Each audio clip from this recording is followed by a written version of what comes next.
بسم اللہ الرحمن الرحیم۔ السلام علیکم ڈیئر اسٹوڈنٹ، ایجوکیشن کے لیکچر میں آپ کو ویلکم۔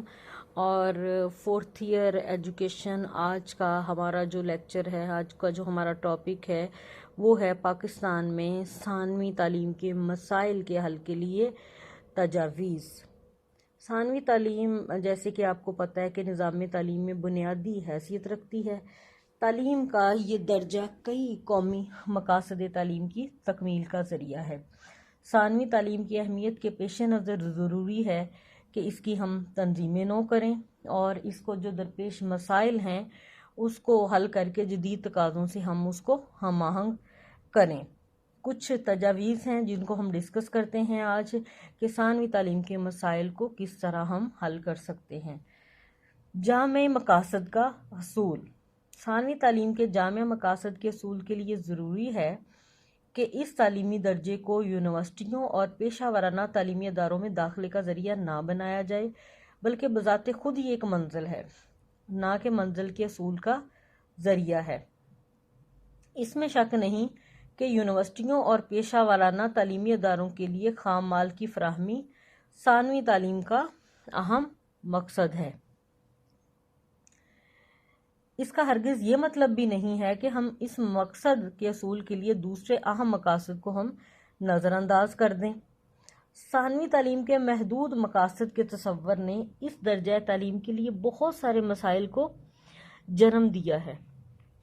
ثانوی تعلیم کا یہ محدود مقصد بچوں کی شخصیت کی نشوونما نہیں کرتا، بچوں کی کردار سازی نہیں کرتا۔ ہم صرف اس دوڑ میں لگے ہوئے ہیں کہ آگے ہم نے یونیورسٹیز کو جو ہے یہ ایک خام مال پرووائڈ کرنا ہے، اس درجے کی اپنی کوئی حیثیت نہیں ہے۔ بہرحال ثانوی تعلیم کو مؤثر بنانے کے لیے ضروری ہے کہ تعلیم کے جامع مقاصد کی تکمیل کے لیے تمام دستیاب وسائل بروئے کار لائے جائیں اور کسی ایک مقصد کے حصول کے لیے دوسرے مقاصد ہم نظر انداز نہ کریں۔ اس لیے جامع مقاصد کا حصول ہمیں چاہیے کہ ہمارے وہ بچے جو کہ صرف ثانوی تعلیم تک تعلیم حاصل کرنا چاہتے ہیں ان کے لیے یہاں پہ جو ہے وہ ان کے مقاصد کا حصول ممکن ہو سکے۔ فلاح اساتذہ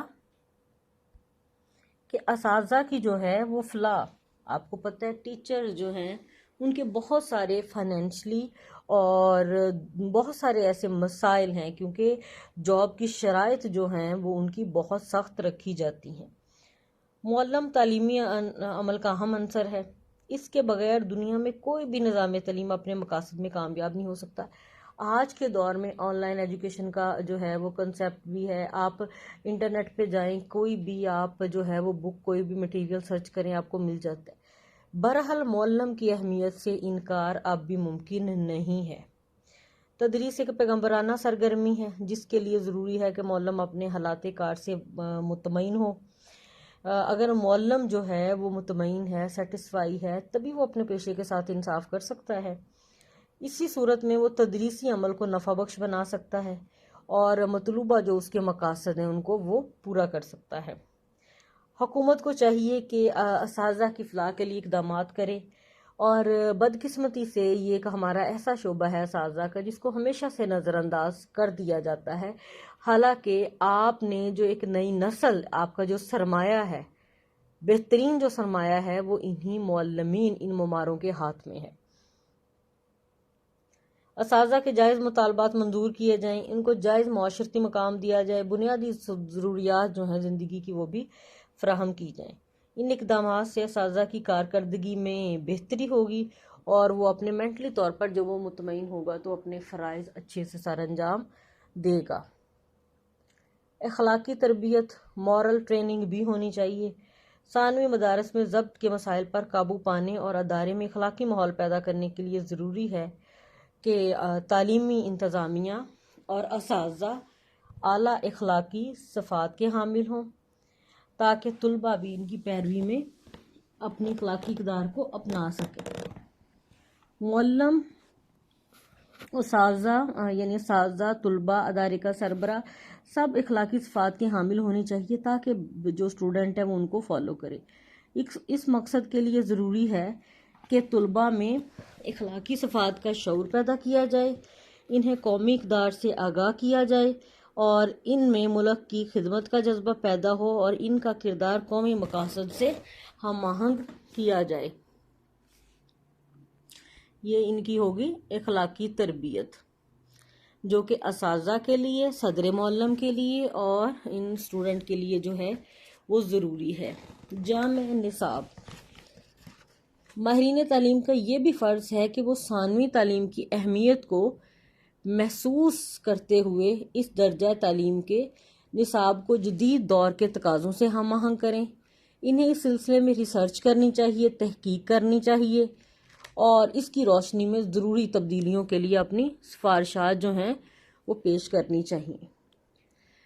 نصاب سازوں کو چاہیے کہ وہ نصاب سے غیر ضروری مواد کو خارج کریں اور ایسے مضامین شامل کریں جو طلباء کو عملی زندگی میں مدد دیں۔ اس صورت میں طلباء کی شخصیت کی متوازن نمو ممکن ہے اور تعلیم کے جامع مقاصد جو ہیں وہ ہو سکیں گے پورے۔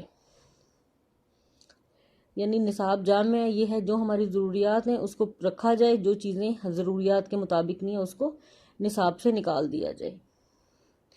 نظام امتحان کی اصلاح، ریفارمز ان ایگزامینیشن سسٹم، ثانوی درجہ پر نظام امتحان کی اصلاح اہم تعلیمی تقاضا ہے۔ ماہرین تعلیم پر لازم ہے کہ وہ نظام امتحان کو شفاف اور معیاری بنانے کے لیے قابل عمل تجاویز پیش کریں۔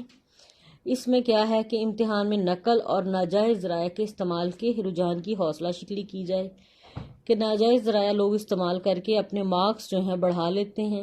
جس طرح بچوں کے پریکٹیکل ورک ہیں تو پریکٹیکل میں جو ہے وہ بغیر ان کو جج کیے ان کے سفارش پہ اور یا نقل کروا کے ان کے مارکس جو ہیں وہ لگا دیے جاتے ہیں، اور بدعنوانی کے مرتکب افراد کو سخت سے سخت سزا دی جائے۔ امتحانات کا انعقاد اور نتائج کا اعلان بروقت ہونا چاہیے۔ نظام امتحان کی نگرانی کے لیے ایک مستقل کمیشن کا قیام عمل میں لایا جائے، جس کے فرائض میں نظام تعلیم کا سرنو جائزہ لے کر پورے امتحانی نظام کی اصلاح کرنا ہے، کہ جو ایک ایسا کمیشن جو کہ یہ دیکھے کہ کون کون سے ہمارے امتحان سے ریلیٹڈ جو مسائل ہیں ان کو کیسے پورا کیا جا سکتا ہے اور اس میں بہتری لے کے آ سکتے ہیں۔ دوسرا اس کے بعد جو ہمارا ایک بہت بڑا مسئلہ ہے جو ہمارے اسکول اور کالجز کا ہے وہ ہے تربیت اساتذہ۔ تربیت اساتذہ ثانوی تعلیم کے مطلوبہ مقاصد کے حصول کے لیے ضروری ہے کہ تربیت اساتذہ کے پروگرام کی تنظیم نو کی جائے، کیونکہ جو ٹیچرز ہیں ان کو ٹریننگ کی ضرورت ہے۔ جب آپ اپنے نصاب میں تبدیلیاں پیدا کرتے ہو اور آج کے جو عصری تقاضے ہیں ان کا ساتھ دینے کے لیے ضروری ہے کہ اساتذہ کی جو تربیت کورسز ہیں، ایک تو ان کا دورانیہ بڑھایا جائے، دوسرا ٹیچرز جو ہیں ان کو ایسی ترغیبات دی جائیں جس کے باعث ذہین افراد شعبہ تدریس سے وابستگی کے لیے اپنی آمادگی کا اظہار کریں، اور یہ اتنے بہترین ٹیچر جو ہے وہ ٹریننگ پروگرام شروع کروائے جائیں کہ ہر ٹیچر جو ہے اس کو کرنے میں فخر محسوس کرے۔ نصاب اس کا بہتر بنایا جائے، اس کا جو طریقہ تدریس ہے وہ بہتر ہو، جو اس کی دورانیہ ہے وہ بڑھا دیا جائے، اور اس کے علاوہ سیشن جب آف ہو تب جو ہے وہ اگر پاسبل نہیں ہے آپ کے جو ہے وہ ڈویژن لیول پہ تو ہر ڈسٹرکٹ میں جو ہے اس کا ارینج کیا جائے تاکہ ہر ٹیچر کے لیے وہ بہت آسان ہو کہ اس کو تربیتی کورسز میں حصہ لینا۔ تربیت اساتذہ کے پروگرام کے مختلف عناصر، نصاب، طریقہ تدریس، وحی اور نظام جائزہ کی اصلاح کی جائے اور انہیں جدید تقاضوں کے مطابق بنا کر اساتذہ کو طلباء کی کردار سازی کے لیے تیار کیا جائے۔ جس طرح اگر آپ ٹیچر ٹریننگ کورسز کرواتے ہیں اس کا ان ٹیچرز کا جائزہ بھی لیا جائے، جو آپ نے ان کو پڑھایا، جو سکھایا ہے اس کا باقاعدہ ایگزام بھی لیا جائے، اور ہر سال جو ہے ہر تعلیمی ادارہ جو ہے ٹیچر آف دی ایئر کہ یعنی آپ کی نصابی ہم نصابی سرگرمیوں میں دیکھا جائے ایک ٹیچر جو ہے وہ کتنا ایکٹیو تھا، کتنا پارٹیسپیٹ کیا، اس نے بچوں کی کتنی لرننگ کروائی، یہ سارا کچھ جو ہے انہیں سکھایا جائے تربیت اساتذہ کے پروگرامز میں۔ کثیر المقاصد مدارس ہونے چاہیے۔ حکومت کو چاہیے کہ وہ واحد مقصد مدارس کی بجائے یعنی سنگل پرپس سکولز کی بجائے کثیر المقاصد ثانوی مدارس کا قیام عمل میں لائے، اور پہلے سے موجود ثانوی اسکولوں کا درجہ واحد مقصد سے بڑھا کر کثیر المقاصد کر دیں۔ ان کثیر المقاصد میں مدارس میں آرٹس پھر سائنس، عموماً یہی دو چیزیں ہمارے اسکولز میں کروائی جاتی ہیں، جو کہ غلط۔ کامرس کو بھی شروع کروایا جائے، زراعت کو بھی، پیشہ ورانہ مضامین کی تدریس کا اہتمام بھی ہونا چاہیے تاکہ طلباء اپنی صلاحیتوں کے مطابق مضامین کا انتخاب کر سکیں، اور ان اداروں کے قیام سے نہ صرف ملک کو تربیت یافتہ افرادی قوت حاصل ہوگی بلکہ فارغ التحصیل طلباء پیداواری اور معاشی سرگرمیوں میں حصہ لینے کے قابل ہو سکیں گے۔ اب کثیر المقاصد کیا ہے؟ اب صرف آپ سائنس یا آرٹ پڑھاتے ہیں بچوں کو، لیکن بہت سارے بچے ایسے ہیں جو کہ جیسے میں نے پہلے بہت دفعہ یہ ڈسکس کیا کہ بچے ثانوی تعلیم کے بعد اپنی تعلیم کو جاری نہیں رکھ سکتے۔ ایک بچہ جو ہے اگر اس کا والد زراعت سے جو ہے وہ منسلک ہے، اس نے آرٹ کو پڑھ لیا، لیکن جب وہ پریکٹیکل ورک میں جائے گا اس کو اس تعلیم کا کوئی فائدہ نہیں ہوگا، اس کو وہ نئے سرے سے وہی روایتی جو ہیں وہ طریقے زراعت میں سیکھنے پڑیں گے، تو پھر اس کو اس تعلیم کا کوئی فائدہ نہیں ہے۔ زراعت پیشہ ورانہ مضامین ہے۔ ایک بچہ جو ہے وہ اگر یہ سول انجینئر سے یعنی ڈپلوماز وغیرہ کروائے جاتے ہیں، اور اس کے علاوہ جو ہے وہ الیکٹریشین وغیرہ جو ہے وہ اپنا میٹرک کے بعد اپنا یہ کام اگر شروع کرنا چاہتا ہے تو 5-6 سال اس کو مزید اس کام کو سیکھنے میں لگیں گے، تو پھر جو تعلیم اس نے 10 سال حاصل کی ہے اس کو کوئی بھی فائدہ نہیں ہے۔ اس لیے چاہیے کہ کامرس ہے، زراعت ہے، پیشہ ورانہ مضامین بھی اس میں شامل کیے جانے چاہئیں۔ رہنمائی پروگرام، جیسے کہ میں نے پہلے بھی یہ آپ لوگوں کے ساتھ ڈسکس کیا ہے 4th ایئر کہ رہنمائی پروگرام جو ہے یہ ضروری ہیں اسکولز کا، کالجز اور یونیورسٹی میں یہ بچوں کی رہنمائی کے لیے ضروری ہے۔ کہ یہ کیوں ضروری ہے؟ ہر تعلیمی ادارے کے اندر ایک گائیڈنس سینٹر بنایا جاتا ہے جس کا ہوتا ہے رہنما، اور اس میں مشیر کا تقرر کیا جاتا ہے۔ وہ کیا کرتا ہے کہ بچہ جب ایڈمیشن کے لیے آتا ہے تو اس کے نفسیاتی جو اس کا جو نفسیات ہے اس کو سمجھنے کی کوشش کرتا ہے، اور اگر تعلیمی ادارے میں آپ کا رہنمائی کا پروگرام ہے تو کیا ہوگا؟ بچوں کے نفسیاتی مسائل، مضامین کے انتخاب، پیشوں کے چناؤ میں مفید رہنمائی مل سکے گی کہ بچے کو بتایا جائے گا کہ فلاں شعبہ جو ہے، فلاں پیشہ جو ہے آپ کی ذہانت کے آپ اس درجے پہ ہو، یہ آپ کے لیے بہتر ہے، اور یہ پیشہ میں مستقبل میں اگر آپ کو اپناؤ گے تو آپ کے کامیابی کے چانسز زیادہ ہیں۔ مغربی ممالک میں، ویسٹ میں، ہر ثانوی مدرسے میں طالب علموں کو رہنمائی کی سہولت حاصل ہے۔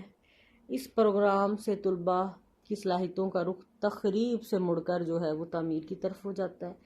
نیگیٹو تھنکنگ جو ہے وہ ان کی ختم ہو جاتی ہے۔ اس سے پروگرام نہ صرف تعلیمی ادارے کا ماحول خوشگوار ہوگا اور بلکہ ضبط سے انحراف کی مختلف صورتیں بھی کم ہو جائیں گی۔ پھر اس کے بعد جو ہے ایک چیز اور میں ڈسکس کروں آج، جدید طریقہ تدریس جو ہیں وہ بھی ہمیں اپنانے کی ضرورت ہے۔